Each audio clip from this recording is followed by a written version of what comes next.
तो स्वागत है आप लोग का पार्ट 2 में। सर के लाइफ में बहुत कुछ हुआ पड़ा है, बहुत कुछ है सर के बारे में जानने के लिए। तो हम लोग पार्ट 2 एक पार्ट कंप्लीट था ही नहीं उस वीडियो को कंप्लीट करने के लिए। सर की स्टोरी के लिए कंप्लीट नहीं है। तो हम लोग पार्ट 2 में सर की पूरी जर्नी के बारे में जानेंगे। मतलब सर के लिए, जैसे सर को सरकारी नौकरी मिला, पहले भी तो सरकारी नौकरी मिलना ही अपनी बड़ी बड़ी बात है। भगवान मिलना ही नहीं, सरकारी नौकरी नहीं मिलेगा, ये कहावत है। सर को सरकारी नौकरी मिला, उसे सर सरकारी नौकरी को टुकड़ा दिए, छोड़ दिए। उसके बाद में घर का क्या रिएक्शन था, फैमिली क्या सोचते थे, मम्मी पापा के क्या बोले, इसके बारे में सर आप कुछ बतलाइएगा। तो जब हम सरकारी नौकरी छोड़ रहे थे और सरकारी नौकरी छोड़ने का मेरा फैसला अपना था, और हमारे कुछ दोस्त लोग ने भी सजेशन किया था कि अगर तुम कर सकते हो, अगर तुम्हारे अंदर ऐसा लगता है कि तो फिर तुम कर सकते हो। लेकिन किसी ने ये नहीं बोला, पहली बार ही बताया कि तुम छोड़ दो जॉब, क्योंकि जॉब छोड़ेगा कुछ नहीं होगा तो फिर ब्लेम मेरे ऊपर आएगा कि इसी ने सलाह दिया था कि जॉब छोड़ देने के लिए। तो मैंने पहले ही सोचा था कि ये शायद मेरे लेवल का जॉब नहीं है, छोड़ूंगा। तो उसके बाद मेरे घर के मतलब जो भी सदस्य लोग हैं, जैसे मेरे मामा जी हैं, नाना जी हैं, और मेरे रिलेशन के कुछ लोग थे, मेरे पापा जी भी आए हुए थे यहाँ मामा करने। तो हमसे पूछे वो लोग कि क्यों नहीं जॉब करना चाहते हो। तो हम बताए कि ये मेरे लेवल का नहीं है, और पहली बार में जॉब लग गया है से कुछ अच्छा हो जाएगा ऐसा लगता है। तो उन्होंने बहुत समझाया कि जॉब किसी को नहीं मिलता है, जो आप बोले कि भगवान मिल जाता है, जॉब नहीं मिलती। तो उन्होंने भी यही बात बोला था, उस समय हमको भी बोला था कि जॉब नहीं छोड़ना। एक तो पहली बार मेरे किसी घर में किसी का जॉब लगा है और तुम छोड़ने की बात कर रहे हो, तो ये बात ठीक नहीं है सर, तुम जॉब कर लो। तो मैंने भी उस समय सोचा कि बात तो सही है, लेकिन मेरे को ऐसा लगता था कि मेरे अंदर कुछ ऐसा है जो मैं आगे भी कर सकता हूँ। और पहली बार में जॉब हो गया तो ऐसे मेरे अच्छा खासा नंबर था, लगता था कि भाई कुछ हम आगे भी कर सकते हैं। तो उसी समय मैंने प्लान बना लिया था कि हो सके तो मैं आगे नहीं करूँगा। पूरे कॉन्फिडेंस पे तो नहीं था कि नहीं करूँगा, लेकिन फिर भी मैंने सोचा था कि शायद मैं आगे ये जॉब ना करूँ। तो उस समय काफ़ी लोगों ने डांटा, और यहाँ तक हुआ कि मेरे पिताजी कुछ दिन हमसे बात भी नहीं किए थे। मतलब 6 महीना, 7 महीना, 8 महीना, तो लगभग बड़े दिनों पर बात होती थी। और उनको लगता था कि इसने कुछ बड़ा गलती किया है, और मेरे को भी लगता था उस समय कि कोई बड़ा गलती किया। सही बात है कि जॉब नहीं छोड़ना चाहिए था, लेकिन कुछ उसके लिए मैंने कभी अफसोस नहीं किया कि हाँ जॉब छोड़ दिए हैं तो अब अफसोस है, क्योंकि मैंने कोरोना काल में जॉब छोड़ा था। तो कोरोना काल में जॉब मिलना, लोग को ऐसे ही जॉब नहीं मिल रही थी। उस समय भी मेरा ज्वाइनिंग लेटर 23 सितंबर को आया था। तो उस समय सरकारी नौकरी, वो भी सरकारी नौकरी का। तो उस समय मैंने प्लान किया था कि कोरोना के बाद, ये 2020 की बात है, उस समय छोड़ने की जॉब की बात की। तो हमारे दोस्तों लोगों ने काफ़ी हेल्प किया, और वहाँ पे हम सारे कागज़ बन गए थे उसमें जाने के। जो भी ज्वाइनिंग लेटर का प्रोसेस होता, सारे कागज़ जो भी बनाना था वो सब हम बनवाए थे। यहाँ तक कि टिकट भी कटा हुआ था। टिकट भी कटा हुआ था। हमको याद है 6 अक्टूबर को हमको जाना था, क्योंकि वो डेट हम भूल नहीं सकते, कि पूरी लाइफ नहीं भूल सकते कि हमको कब जाना था।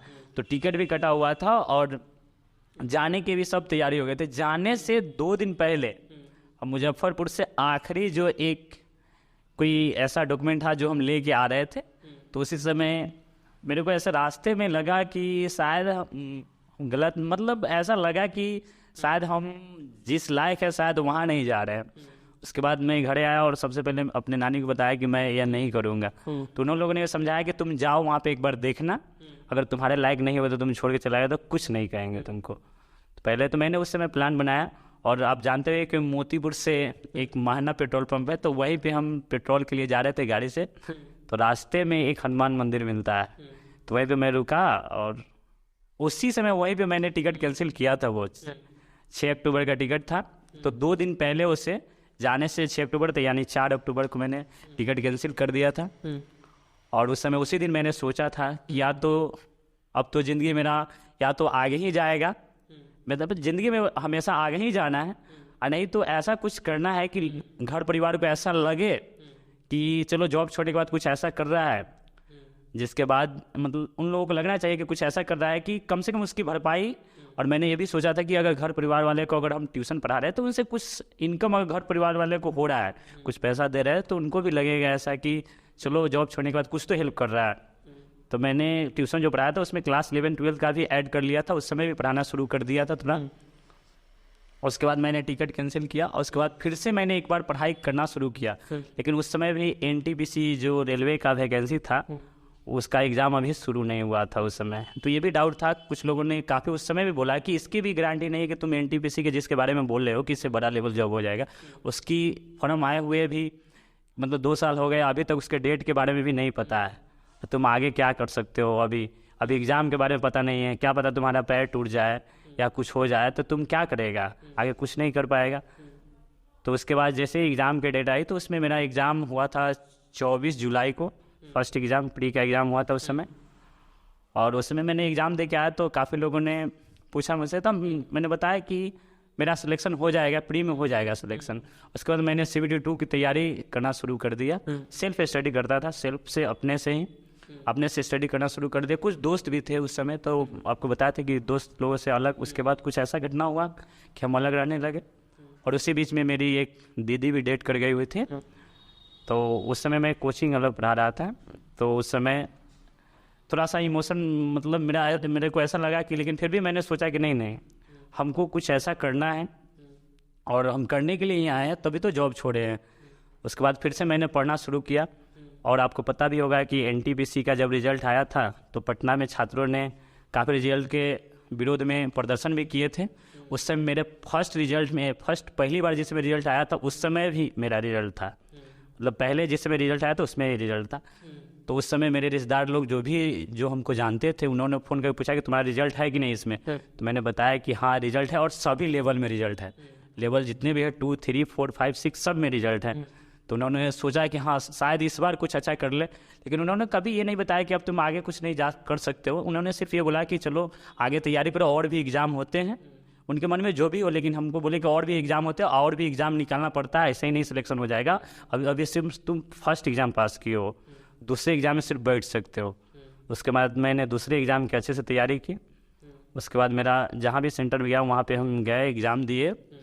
एग्ज़ाम देने के बाद बाहर निकलने के बाद मेरे साथ एक बहुत बड़ी घटना हुआ कि जब हम वहाँ से एग्ज़ाम दे के निकल के और बैग जमा करा के जहाँ पे लाइन में लगे हुए थे, उस समय मेरा पैसा जो है या तो किसी स्टूडेंट ने निकाल लिया, हमको पता नहीं कि किसी स्टूडेंट ने निकाला क्या, या तो वहाँ पे चोरी हुआ, या हम टेम्पू में बैठे हुए थे, वहाँ पर भी हमारे साथ स्टूडेंट लोग भी थे, तो उन्होंने मेरा पूरा पैसा चुरा लिया। मेरा पैसा था उसमें लगभग 5200 कुछ रुपए थे, 5200 कुछ रुपए थे, उसमें पूरा चोरी हो गया। जब मैं टेम्पू से उतरा और टेम्पू वाले को पैसा देने के लिए जब पर्स खोजा तो उसमें पता चला कि मेरे पास 1 भी रुपए नहीं थे उस समय, 1 भी रुपए नहीं थे उस समय, मैं इतना गरीब हो गया था। उसी समय एक छोटी बच्ची जो आप देखते हो ये है कि मतलब भीख मांगती रहती है, तो 1-2 रुपए मांगते हैं उसको देने के लिए, तो उस समय वो हमारे सामने आए थे। मेरा एक दोस्त था, वैसे मुजफ्फरपुर का है लेकिन पटना में रहता है, तो वो भी वही मेरे साथ, वैसे ट्रेन में ही उससे दोस्ती हुई थी, लेकिन मुजफ्फरपुर का था तो इसलिए थोड़ा सा ज़्यादा क्लोज हो गए थे। और संयोग से मेरे साथ ही उसका एग्ज़ाम था, सेंटर भी सेम था, तो उससे ज़्यादा दोस्ती हो गया था। तो उसने उस लड़की को बोला कि अभी ये तुमसे ज़्यादा गरीब है, इसके पास तो 1 रुपये नहीं, तुम्हारे तो इस कटोरा में 3-4 रुपये भी है, तो इसके पास 1 भी रुपये नहीं है। तो उसके बाद मैंने वो मेरा पैसा टेम्पो वाला वही दे दिया। उसके बाद उसने मेरे को 500 रुपये दिया और बोला कि तुम घरे चल जाना तो पैसा देना, नहीं तो अभी देने नहीं लगना। तो हम बोले कि अब फ़ोन पे में मेरे पैसा दे देंगे, तो बोला कि नहीं कैश रहेगा तो बात दूसरा है। मान लिया कि कभी हम ट्रेन में गए, अगर कहीं अलग हो गए तो फिर भीड़ भाड़ में अलग हो गए, तो फिर तुम्हारे पास पैसा नहीं रहेगा, तुम घरे कैसे जाओगे, कि सब लोग फ़ोन पे नहीं लेते हैं, ट्रेन में कौन लेगा तुमसे फ़ोन पे। तो उसने 500 दिया। उसके बाद मेरे साथ पटना तक आया वो दोस्त, उसके बाद उसका भी जॉब हो गया है। अभी बिहार SSC का हुआ था, उसमें उसका भी जॉब हो गया था, हमसे काफ़ी सीनियर थे वो भी, और उसने काफ़ी हेल्प किया उस समय और बोला कि घर जाके पैसा भेज दिए, लेकिन हम रास्ते में उसको पैसा रिटर्न कर दिए उस समय। और उसके बाद में कुछ दिन बाद वो हमको बताया कि मेरा भी जॉब हो गया। हालांकि वो स्टेशन मास्टर में शायद जॉब उसका नहीं लगा, या जॉब नहीं लगा या कुछ और लेवल में था, तो उसने किया नहीं, शायद एग्ज़ाम नहीं दिया था उसका। उसके बाद मेरा मतलब जब आंसर किया आया तो हम भी देखे उस समय, तो जो भी कटअप था मेरे बोर्ड का, उससे मेरा 18.5 नंबर ज़्यादा था। तो हमारे दोस्तों या जो भी लोग इसके बारे में जानते, उन्होंने बोला कि अब तुम्हारा तो लगभग स्टेशन मास्टर बनना तय है, काहे कि अब तुमको वो पोस्ट मिल जाएगी, सिर्फ तुम साइको की तैयारी किए। हम साइको पटना जाके 6 दिन किसी मास्टर से हम क्लास किए, तो 6 दिन जाके साइको क्लास पटना में किए हुए थे। बहुत लोगों ने बोला कि इतना दिन से घर रह के पढ़ रहा है, 6 दिन में क्या जाके पढ़ लेगा पटना में, लेकिन हमको पता है कि वो साइको वाले सर बहुत अच्छे पढ़ाते हैं। उनका नाम BK सिंह था। तो उन्होंने काफ़ी अच्छा पढ़ाया और उसके बाद हम साइको पास हो गए। और फिर साइको पास होने के बाद उसके बाद डीवी होता है, डीवी में गए, वहाँ पे डीवी के साथ साथ मेडिकल भी होता है, मेडिकल में फिट हुए। तो वहाँ पे फिट होने के बाद जो एक मैडम थी जो मेडिकल ले रही थी, वो बोली कि चलो तुम लोग अब मेडिकल फिट हो गए, उससे चलो मिठाई खिलाओ। तो हम लोग खुश थे उस समय, हम लोग तो मिठाई नहीं खिलाए, लेकिन उनके कोई स्टाफ था तो उनको मिठाई खिलाने का हम लोग पैसा दे दिए कि सर मैडम को मिठाई खिला दीजिएगा और आप भी खा लीजिएगा। उसके बाद हम यहाँ पे आए तो उन्होंने बोला कि अब देखिए आपको कोई अभी सर्टिफिकेट नहीं है कि आप पास हो गए हुए हैं, सिर्फ इतना समझ लीजिए कि बस आप लोग पास है, जॉब हो गया। एक सर बोले, हम लोग दोबारा भी हम जाकर उनसे पूछे कि सर हम लोग का जॉब हो जाएगा, हम लोग मेडिकल फिट है ना? तो बोले कि हाँ हो जाएगा, जाओ तुम सिर्फ बस अब ज्वाइनिंग लेटर का इंतजार करो। तो उन्होंने बोला कि एक पैनल आएगा उसमें नाम देख लेना, उसमें होगा। तो उसके कुछ ही यहाँ आने के बाद 1 महीना के अंदर ही उसका पैनल आ गया। उसके बाद हम लोग पता चल गया कि हाँ हम लोग का हो गया, बस अब ज्वाइनिंग लेटर बाकी है, ज्वाइनिंग जब आ जाए। अब वैसे मेरे जो भी उस बोर्ड के लड़के थे उसमें से 842 लड़के थे, तो उसमें से आधे अभी ट्रेनिंग कर रहे हैं और आधे का सेकंड बैच में जाने वाला है। तो वैसे तो एक हिसाब से देखा जाए तो मैं लॉस में भी हूँ कि उन लोग पहले चले गए हैं, तो उन लोगों को तो अभी मतलब 50,000 प्लस ही मिल रहा होगा। तो ये एक हिसाब से लॉस भी है, लेकिन इस बात का मुझे कोई दुख नहीं है कि लॉस में है। मैंने उतना भी नहीं कोशिश किया है कि ऐसा नहीं लगता है कि जॉब मतलब हमको एकदम तुरंत चाहिए। मैं जहाँ ट्यूशन पढ़ाता हूँ इससे भी मैं बहुत खुश हूँ, ट्यूशन पढ़ा के भी बहुत खुश हूँ। और स्टूडेंट जो भी है हमको काफ़ी सपोर्ट करते हैं, तो कभी फील नहीं होता, एक दोस्त टाइप का रिलेशन हो गया। तो मुझे इस बात का दुख नहीं है कि पहले में क्यों नहीं बुलाए हमको और दूसरे में बुला रहे हैं, तो मेरे काफ़ी लॉस है। कभी ऐसे हम बच्चों के सामने बोल देते हैं कि मेरा लॉस है, देखो पर मंथ 50 से 60 हज़ार मेरा लॉस है, लेकिन इस बात के लिए मुझे थोड़ा सा भी दुख नहीं है कि बाद में क्यों बुलाया। और बाद में भी जाएंगे, हम तो चाहते हैं कि 1-2 महीना और रहे यहाँ पे, उसके बाद जाए। और कुछ अपना लाइफ का जर्नी बतलाना चाहें जो आपके दिल के बहुत करीब हो, ऐसा कुछ हुआ है? ऐसा तो मेरे सारे घटने मेरे दिल के बहुत करीब है, क्योंकि उन्हीं से मैंने मोटिवेशन मिला है। और कोई कहे कि अपने लाइफ में कौन सी ऐसी घटना है जो आप निकाल देना चाहते हैं, तो मैं किसी भी घटने को अपने लाइफ से नहीं हटाना चाहता हूँ, क्योंकि वो सब हमको मोटिवेट किया है। कोई भी अच्छाई हो या बुराई हो, सभी घटना हमको मोटिवेट किया है, जिसके कारण हम यहाँ पे आज है।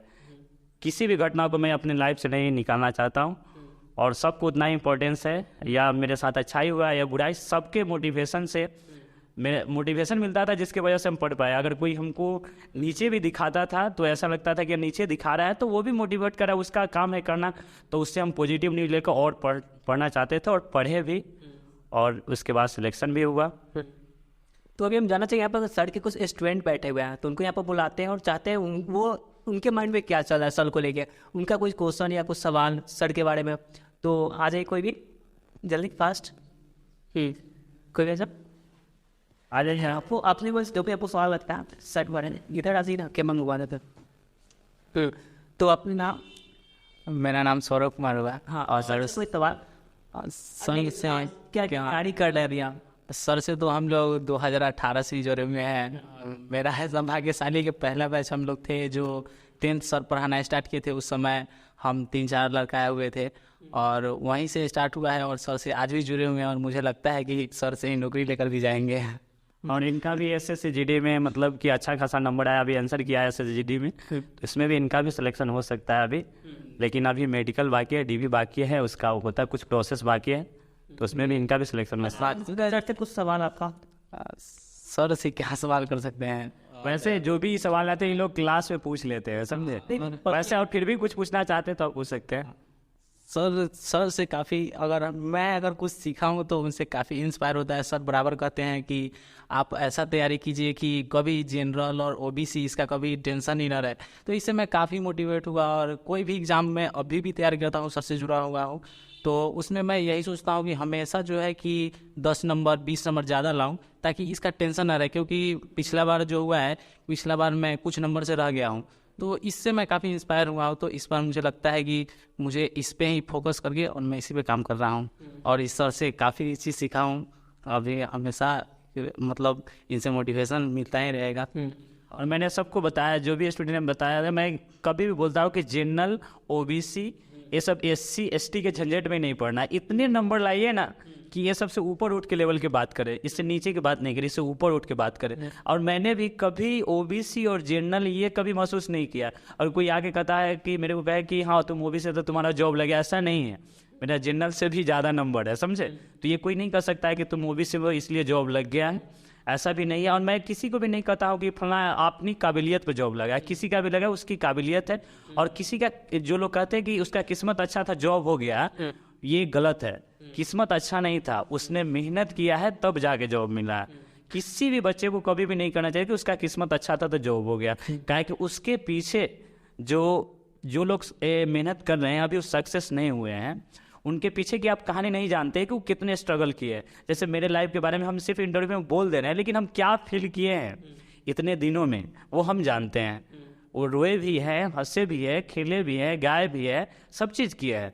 लेकिन जो दुख हमने सहा है और जो सुख भी लिया है वो हम यहाँ पे फील नहीं कर सकते, मतलब बता नहीं सकते कि हाँ कितना स्ट्रगल होता है आदमी की लाइफ में, या जो भी होता है इसके बीच में। कोई भी आदमी नहीं कर सकता कि हाँ किस्मत से निकाल लिया, किस्मत नहीं है। किस्मत से अगर निकलता रहता तो सबका किस्मत शायद सब भगवान अच्छे से लिखते हैं, और सब लोगों की किस्मत अच्छे से लिखे तो सबका हो जाता। और मैं भी चाहता हूँ कि अगर किस्मत से होता है तो सब लोग का हो जाए, लेकिन आप मेहनत कीजिएगा। और मेरे को अगर पर्सनली कहा जाए कि किसी को अगर जॉब देना है तो हम उसी को देंगे जो अच्छे से मेहनत कर रहे हैं। काहे कि आप किसी भी लड़का को, जो हम मेहनत किए तो हमको पता है कि उसके पीछे कितना मेहनत लगता है, कितने रातें जगनी पड़ती है, कितने बजे पढ़ना पड़ता है, उसके लिए हम क्या क्या स्ट्रगल किए हैं, वो सब उन लोगों को पता नहीं है जो कहते हैं कि किस्मत से हो गया।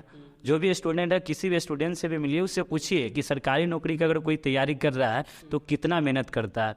और एक बात हम बोलना चाहते हैं कि कोई भी स्टूडेंट अगर रियल में अगर वो मेहनत कर रहा है किसी भी एग्जाम की और किसी भी फील्ड में मेहनत कर रहा है, अगर रियल में सच्चाई ईमानदारी से मेहनत कर रहा है तो उसको भगवान उतार के सपोर्ट करते हैं। काहे कि मैंने अपने लाइफ में देखा है कि ऐसा मेरे को उस समय लगा कि कोई सपोर्ट करने वाला नहीं है उस समय, लेकिन ऐसा हुआ मेरे लाइफ में कि उस समय लगता था कि समझिए कि भगवान सपोर्ट कर रहे हैं। और मेरे लाइफ में ऐसा भी होता था, लोग बोलते थे, मेरे घर वाले ही बहुत लोग बोले कि देखो आज के दुनिया में सरकारी नौकरी मिलना बहुत मुश्किल है, बिना घूस के नहीं होने वाला है, ये सब घूस देना पड़ेगा, तो पैसा कहाँ से आएगा। तो मैंने ये सब सोचा कि नहीं, अगर मैं इतना मेहनत करूँगा कि फिर ये घूस वाली बात ही नहीं थी। और मैंने नहीं तो रेलवे में मैंने घूस नहीं दिया है, नहीं ने किसी मुझसे मांगा है, और किसी भी लड़के को नहीं लगा जिसको हम जान रहे हैं, तो फिर हम बोल भी नहीं सकते। और कोई भी लड़का रियल में मेहनत कर रहा है तो उसके सरकारी नौकरी लगेगी, चाहे किसी भी एग्जाम की वो तैयारी करे। रियल में अगर वो तैयारी करे, मेहनत कर रहे हैं, तो उनकी जॉब जरूर लगेगी। तो सर के बारे में जान के बहुत अच्छा लगा है। और एक बात और ये चीज़ हम बतलाना चाहते हैं, कोई पेड, जितने भी हम लोग वीडियो बना रहे हैं फाउंडर कम्युनिटी को, कोई भी पेड वीडियो नहीं है, कोई भी हम लोग पेड नहीं कर रहा। जेन्युइन जो स्टोरी है, जो सर का स्टोरी है, वो हम आप लोग चाहते हैं आपके सामने आए, सर की पर्सनल लाइफ से आप कनेक्ट हो, सर के बारे में आप जाने। ठीक है, तो बहुत अच्छा लगा आप यहाँ तक वीडियो देखें, धन्यवाद आपका। फिर मिलते हैं।